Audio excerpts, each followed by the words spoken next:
Sun. You know, he's called Sunshine throughout the film, but his name is Donovan Future. And you know, again, this is another way in which I really encoded the names into the film. Because when you just take the first initial and the last name, it becomes D and Future. So at the end of the film, when he is, you know, he's demised, we see the flyer, and the flyer that his mother's been, you know, going around looking for her son. And the first thing we see is missing. And who's missing? The future. The future is missing, because the youth are dying, we're killing each other, and the more this cycle continues, you know, the less of a chance we're giving our future. And that's what the youth are. The youth are the future. So Donovan Future is missing, and you know, there's certain little things on the flyer. You know, you can look real closely, you'll see some of them. Even with the very phone number that's on that flyer. You know, something came to me while I was writing that part of the movie. You know, what if I could encode something with even this phone number? The mother's on the floor crying over her son, saying, "God save him, God save him." And so, you know, for the phone number, I actually literally, you know, encoded the word "God save him" with the phone number. So if you took the 7 digits that's there, the 10 digits that's there for the phone number, and you wrote a letter to each digit, you would spell out really "God save him." You know, Sun's death was very important to me, because I wanted to you know, use it as a way to send a strong message, and I hope people do get the message from it, because it's not that, you know, there's no other alternative besides the outcome that he had. You know, he chose that lifestyle, and I wanted the young men and young people out there who believe that kind of lifestyle is you know, it is one to glorify, that it, you know, this is the outcome. You either gonna end up in jail, or you're gonna end up like Sun. You're gonna end up dead. And you know, that's just the reality. You know, our lives are have purpose and can have direction, and it's all in our power to make the choices where we want to take it. You know, Sun believed choice was an illusion, and that the script was already written.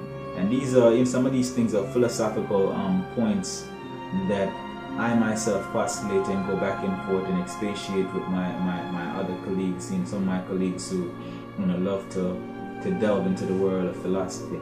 And so I try to make the movie a bit philosophical. You know, as most artists, I think when you look at the art, you can see bits and pieces of the artist. And so you know, in looking at this movie and watching it and looking at the script and the layer of it, and you know, I think you can see bits and pieces of my personality buoying up to the surface at various points.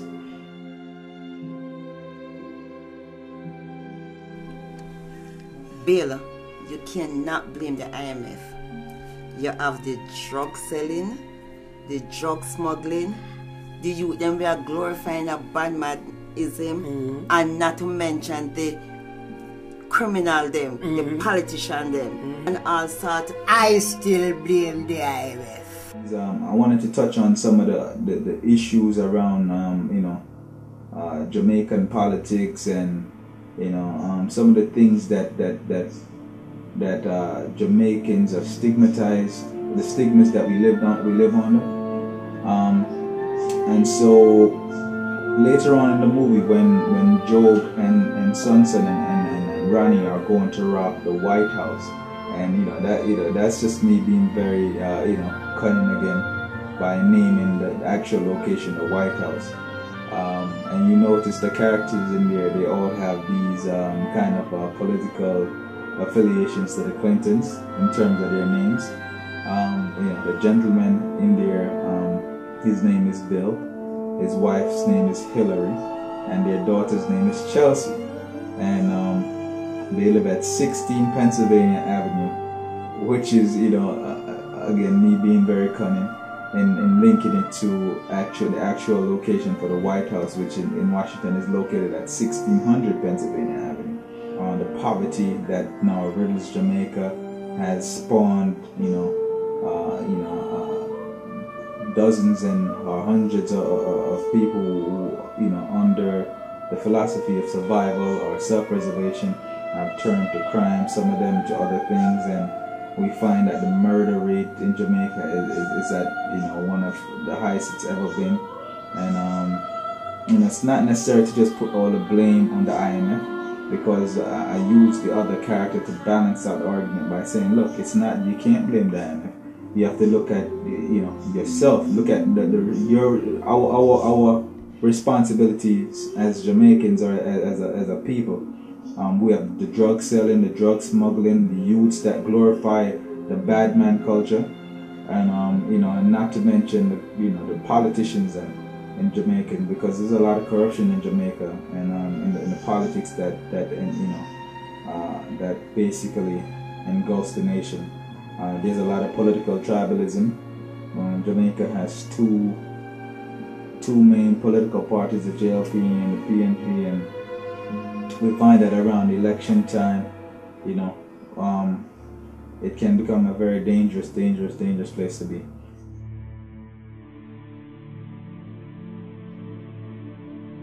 Reading the script and then seeing it come together was like a whole different thing. Because you read it and you get one sentence and say, alright, this is basically what it is about. But then, after seeing the movie, the actual finished product is like me, I say, oh, that's what it really is. Because when you see the actual thing, you see exactly what it was.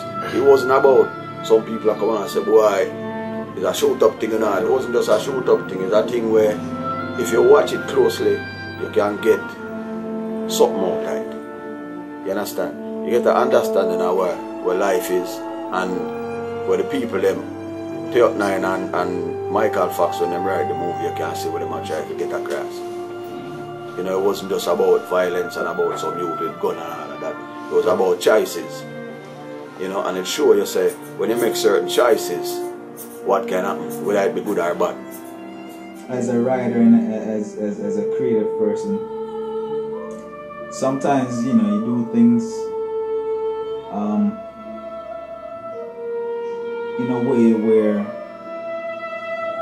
you know what you're doing, but other people are interpreting what you're doing, and that interpretation can be in alignment with what you intended it for it to be, and it can be misconstrued.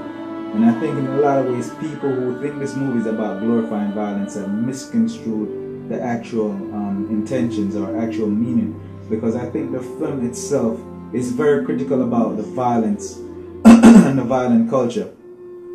So I don't think it, again, is about the glorification of violence, or not even think. I know it's not about that. That wasn't my intention as a writer or as the director. What I wanted to do with this film was to make an authentic statement, and as an artist, I strongly believe that when you're doing something, you should do it, with the most authenticity you can, especially with the development of characters, because people, the audience, I respect my audience. I believe that they're very intelligent, and you can't fool them. You can't have a church boy, somebody supposed to be a church boy, acting like a bad boy, unless that's how that character transitions. And you can't have a bad boy pretending to acting like a church boy when he's supposed to be a bad boy.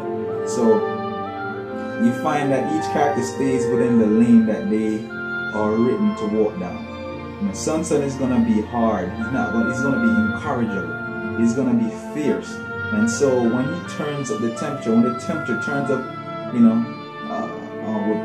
the scenes that he's in, and he's doing the things that he's doing, he's not going to hesitate. And you find the people who are really on the edge and not really sure, like Simba, not really sure if this is the kind of stuff that he really wants to be in. When he's pressed, you see him fold. And so it's not a movie to glorify violence, and I think the argument is firmly made in the movie itself. I think most of the criticism that this movie people can make of this movie is made in the movie itself. And you know. So that's that.